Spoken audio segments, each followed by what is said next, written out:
If you're exhausted, even though you're doing everything right, this video is for you, and it might make you uncomfortable. Because the tiredness you're feeling isn't caused by failure, bad habits, or lack of discipline. It comes from something most people never realize they're carrying. And once you see it, you won't be able to unsee it. You followed the advice. You fixed your habits. You became more intentional with your time, your energy, your growth. You tried to rest. You tried to slow down. You tried to do life the right way.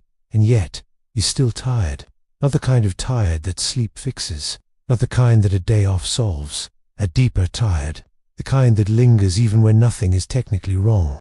Psychology has a name for part of this. It talks about cognitive load, the mental weight of constantly managing yourself, tracking progress, regulating emotions, holding everything together. When you're always monitoring how you're doing, your mind never fully rests. That explanation makes sense, but it doesn't explain everything. Because there's a kind of exhaustion that doesn't come from doing too much. It comes from carrying the wrong kind of weight. And most people don't realize they're carrying it because it looks like responsibility. It looks like maturity. It looks like doing what you're supposed to do. In this video, we're going to talk about what that weight actually is, why it drains you even when you're doing everything right, and why rest hasn't worked the way you expected. Stay with me, because the reason you're tired isn't what you think. There's a kind of tiredness that comes from trying to hold life together on your own. Psychology can explain how it happens. Faith quietly asks whether you were ever meant to carry it alone. There are two reasons this kind of exhaustion is so hard to understand, and until you see both of them clearly, it's almost impossible to release it. First, this tiredness doesn't come from doing too much. It comes from carrying too much internally. You're not just tired from tasks or responsibilities. You're tired from managing yourself all the time. Managing how you feel. Managing how you respond. Managing how much of yourself you show. Managing how everything affects you quietly, internally, without letting it spill. You're not only living your life, you're supervising it. And that supervision never shuts off. Psychology calls this chronic the constant mental effort of monitoring and adjusting your inner state. It's the same system that helps you stay functional, stable, and capable. But when it runs non-stop, it drains you in a way rest alone can't fix. That's why sleep doesn't fully restore you. That's why days off feel short. That's why even healthy habits don't touch this kind of exhaustion. Because you can rest from tasks, but you don't rest from being the one who holds everything together. Second, this weight is invisible and often praised. No one tells you to put it down. In fact, people thank you for carrying it. You're the reliable one, the composed one, the self-aware one, the one who doesn't overreact, doesn't fall apart, doesn't need much. At some point, being the strong one stopped being something you did and started becoming something you are. And once it becomes identity, you stop noticing how heavy it is. You don't question it, because it looks like maturity. It looks like growth. It looks like doing life the right way. That's why this exhaustion feels confusing. Nothing is technically wrong. You're doing what you're supposed to do. And yet, something inside you is constantly tired, because that weight isn't work. It's not responsibility. And it's not effort. It's constant self-management. The pressure to always be okay, to always understand yourself, to always make sense of things on your own, to never be too much, never need too much, never let things fall apart. That kind of strength doesn't collapse loudly. It wears you down quietly. And most people don't realize they're carrying it until they start wondering why rest no longer works. In the next part of this video, we're going to talk about why this kind of weight feels so normal.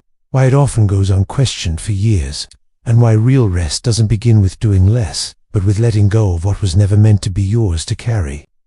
There's a third reason this weight stays with you for so long, and it's the hardest one to notice. This kind of exhaustion is reinforced by the world around you, not intentionally, but consistently. We praise independence, we reward self-control, we admire people who don't need much, don't ask for help, don't slow things down. So when you learn to manage everything internally, you're not told to stop. You're told you're doing well. You get described as capable, grounded, mature. And over time, you begin to believe that staying regulated, composed, and self-sufficient isn't just helpful, it's required. This is how the weight becomes permanent. Because once something is rewarded, you stop questioning it. You stop asking whether it's sustainable. You stop asking whether it's human. You just keep carrying it quietly. until your body starts protesting in ways your mind can't explain. This is why so many people feel exhausted at the exact moment they appear most put together. From the outside, nothing is falling apart. From the inside, nothing is ever allowed to be. And that constant holding creates a low-grade tension that never resolves. You're always bracing, always anticipating, always adjusting. Not because something bad is happening, but because something might. And living in that posture long enough teaches your nervous system that rest is unsafe. Even when you slow down, your system stays alert. Even when you stop, something inside you keeps watch. This is why doing less hasn't helped. Why vacations feel oddly draining. Why silence doesn't always feel peaceful. Because you didn't just learn how to be responsible. You learned how to be responsible alone. And once this pattern sets in, rest doesn't feel like relief anymore. It feels like risk. That's what we need to talk about next. There's a fourth reason this exhaustion feels so persistent. And this is where most explanations quietly stop short. You learn strength as efficiency, not because you wanted to, but because at some point, depending on others, didn't feel reliable. So you adapted. You learned to process things internally, to calm yourself down, to make sense of pain on your own, to keep moving without needing reassurance. Over time, that adaptation became competence, and competence became identity. You didn't just become capable, you became the one who doesn't need much. And when that happens, rest stops being a place you return to. It becomes something you postpone, because slowing down feels like letting go of control. And letting go of control feels unsafe, when control is what kept you going in the first place. This is where faith introduces a different frame, not as an answer, but as a contrast. Faith doesn't define strength as how well you manage yourself. It defines strength as knowing what was never meant to be carried alone. That's a very different idea. It doesn't deny responsibility. It doesn't dismiss effort. It simply refuses the assumption that being human means being contained.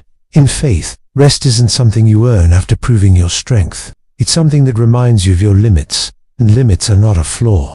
They're a boundary that protects life. When strength is defined only as tiredness becomes a personal failure. But when strength is understood as dependence in the right place, tiredness becomes information. It tells you something important, not about your discipline, but about your posture. You've been standing in a position that requires constant effort to maintain, always alert, always responsible, always holding things together, and no amount of better habits can undo that posture.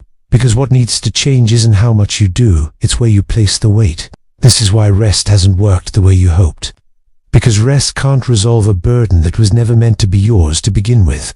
And once you see that, the question is no longer, how do I recover faster? It becomes, what am I still holding? That I was never asked to carry.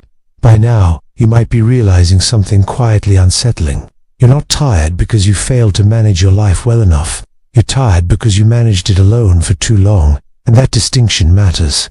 Because when exhaustion is treated as a flaw, you try to fix yourself. But when exhaustion is recognized as information, you start asking different questions. Not, how do I become stronger? But, what am I still carrying that I was never meant to carry by myself?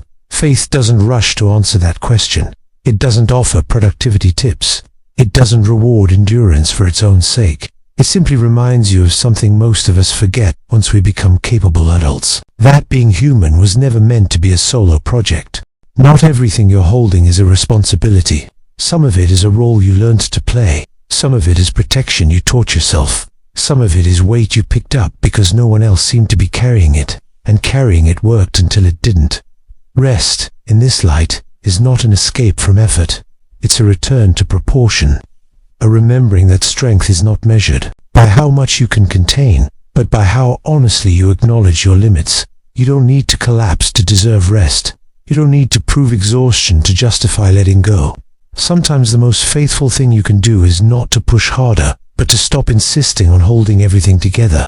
If you're tired right now, it doesn't mean something is wrong with you. It may simply mean you've been strong in a way that no one was meant to sustain alone. And perhaps rest begins not when your life finally slows down, but when you allow yourself to place the weight back where it belongs.